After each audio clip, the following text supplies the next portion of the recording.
¿Qué pasa si dejas ir cada pedacito de control, cada deseo, desde el deseo más infinitesimal de controlar algo, en algún lugar, incluso algo que pueda estar sucediendo en este momento? Imagina que pudieras renunciar a ese control en todos los niveles, total y absolutamente. Si fueras capaz de renunciar a este control total, absoluta y completamente, entonces serías un ser espiritualmente libre. Mucha gente dice que cuando se analiza la estructura emocional del hombre en su nivel más profundo, se encuentra que la emoción primaria que mantiene separados a los seres humanos es el miedo. No creo que eso sea cierto. Creo que la cuestión central que hace que los seres humanos se experimenten a sí mismos como si estuvieran separados es el deseo y la voluntad de control. El miedo surge cuando piensas que no tienes el control. O te asustas cuando te das cuenta de que no tienes el control, pero aún así no renuncias al deseo de control. Cuando hablo de control, me refiero a todo. El tipo de control más obvio ocurre cuando los humanos intentan controlarse unos a otros.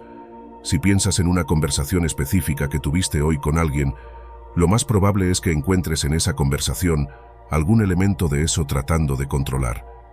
Intentaste controlar la mente de alguien para que él o ella pudiera entenderte, estar de acuerdo contigo, escucharte, gustarte. Puede que esto no sea cierto para todas las conversaciones y personas, pero probablemente sea cierto para algunos. Estoy hablando de todo, desde las formas más obvias de control y poder hasta las formas más sutiles de control. Es en estas formas más sutiles de control que tratamos de cambiar nuestra experiencia del aquí y ahora. Una de las preguntas más comunes que me hacen es algo como esto: Adya, esto del despertar espiritual me sucedió. Al menos eso es lo que pienso, y aunque sucedió, siento que aún no ha sucedido completa y completamente. Realmente no siento que sea totalmente libre. Es posible que realmente haya despertado a lo que soy y a lo que soy. Eso es muy hermoso y profundo, pero algo aún no se ha completado por completo. La siguiente pregunta es: ¿qué hago? Nunca he visto un solo caso de alguien que se encuentre en esta situación, aparte de alguien que esencialmente se ocupa del tema del control. No hay caso, porque todo el mundo está lidiando con la condición de control, a menos que uno esté totalmente libre del deseo de control.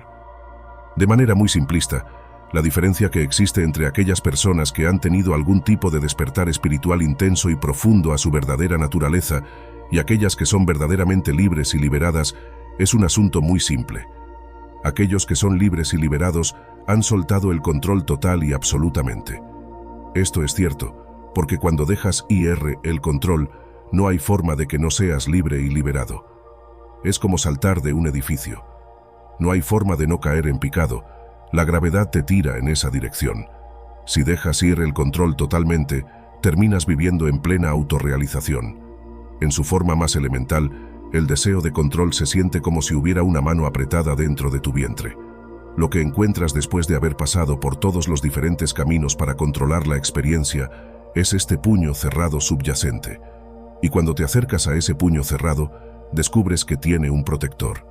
El protector de nuestro sentido subyacente de control es la ira. Por lo general, esta ira es más destructiva que cualquier sentimiento que hayas querido admitir que podría existir dentro de ti. Ella es decididamente la protectora del control. Si alguna vez estás cerca de alguien enojado, aléjate de él a menos que seas estúpido. Es posible que te sientas atraído por muchas otras cosas, por alguien cuyo viaje es el victimismo o la depresión, o tal vez por alguien que es un abusador o que tiene otros patrones. Las personas pueden ser atraídas a un apego o enredo con todo tipo de patrones emocionales, pero muy pocos se sienten realmente cómodos con ello o encuentran importante ser atraídos como una polilla al fuego de la ira. En este sentido, la ira es un buen protector. Hace su trabajo de manera muy efectiva. Muchas personas nunca llegan a su propia ira porque justo encima de ella está el miedo. Por lo general, el miedo funciona. Muchas personas que están muy asustadas huyen, pero los pocos que pasan por su propio miedo salen de él sintiendo que debajo de ese miedo hay algo aparente y terriblemente destructivo. Y si puedes seguir adelante a través de este huracán, te das cuenta de que hay un control existencial, generalmente en la boca de tu estómago, que puede sobrevivir incluso a los tipos más profundos de despertar espiritual. El miedo puede sobrevivir o no, la ira puede sobrevivir o no.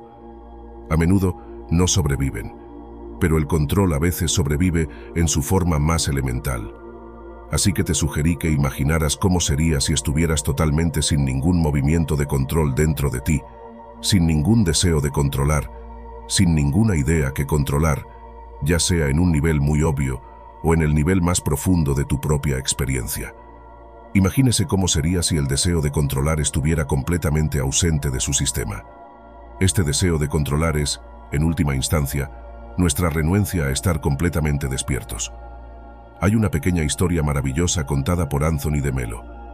Era un sacerdote jesuita espiritualmente despierto que daba conferencias y escribía libros y que murió en la década de 1980. Cuenta la historia de una madre que llama a la puerta de la habitación de su hijo y le dice: «Johnny, tienes que despertar, es hora de ir a la escuela». Johnny responde: «No quiero despertarme». La madre repite: «Johnny, tienes que despertarte». «Estoy despierto». «Johnny, tienes que levantarte de la cama e ir a la escuela». «No quiero levantarme de la cama». ¿Te suena familiar? «No quiero ir a la escuela. Estoy cansada de la escuela.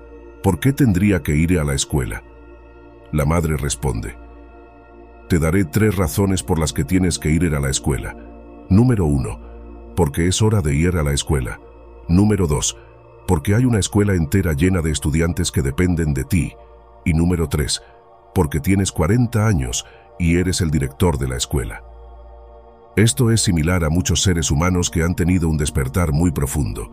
Es como si el despertador hubiera sonado y hubieras dejado de idealizar tu yo ilusorio en constante existencia y supieras decididamente que eres espíritu puro. Lo has experimentado. Eres como ese director, acostado en la cama cuando es hora de ir a la escuela. Estás despierto, pero aún no has aceptado del todo el hecho de que estás despierto. No has cedido el control. Quieres quedarte en la cama, pero todo te está llamando. La vida te está llamando, y lo último que te queda de control es decir no. Afuera da miedo. No sé si quiero salir por esa puerta. Ahí afuera hay una vida completamente nueva. Es una forma de ser totalmente diferente. Me desperté, pero no estoy seguro de querer estar completamente despierto. Pensé que podía despertarme y quedarme en la cama. Es curioso que cuando las personas realmente llegan a este lugar especial en su evolución espiritual, cuando pasan por un profundo despertar, y a pesar de que realmente están lidiando con el tema esencial del control, a menudo preguntan: ¿crees que debería ir a algún lugar, a algún monasterio? Ojalá pudiera quedarme en retiro para siempre. ¿Crees que es una buena idea? Y yo siempre digo que no. Es como si el director de la escuela dijera: ¿no sería mejor quedarse en cama durante los próximos 20 años? ¿Resolverá esto su problema? En absoluto. Tienes que levantarte e irte, y vas a tener que ceder el control para hacer eso. Este es un movimiento muy intenso y muy profundo. Es realmente una mutación en el núcleo de tu ser interior. No es necesariamente una revelación, un resultado espiritual o un logro. Es una mutación fundamental en la forma en que existimos para vivir libres de la voluntad de control. Cuando llegues al núcleo del control, es muy probable que sientas que vas a morir. La mayoría de la gente siente esto porque, en cierto sentido, vas a morir. Hacer que la vida de repente y totalmente no tenga relación con el control, incluso en el nivel más fundamental, es la muerte. Para la mayoría de nosotros, toda nuestra vida se relacionó con el control cuando teníamos aproximadamente 1 año de edad. Se puede ver a niños incluso de tan solo 2 años tratando de controlar a su madre, ordenando y manipulando a mamá y papá. Comienza muy temprano. Este deseo de controlar, este tipo de sensación biológica de que voy a sobrevivir si puedo controlarlo. Esta es realmente una transformación fundamental. Por eso digo que podemos tener una percepción muy fuerte y profunda de la verdad y, al final de todo, la verdadera y última libertad no pasa necesariamente por una percepción. Sucede a través de una entrega profunda en el lugar más profundo de nuestro ser. Por supuesto, la mayoría de las personas necesitarán una profunda conciencia de su verdadera naturaleza para poder rendirse de forma natural y espontánea. Pero esta comprensión se completa con la liberación ciega e impredecible del control. Por supuesto, la pregunta que la gente me hace sobre este punto es: ¿y ahora cómo lo hago? Y todo lo que puedo decir es que esta pregunta es tu propio control. Es el control tratando de hacer su trabajo. Preguntar ¿cómo? Siempre está relacionado con el control. Incluso puede ser útil a veces usar un ¿cómo? Pero en última instancia, el ¿cómo? Tiene que ver con el control. No hay un ¿cómo? Simplemente déjalo ir.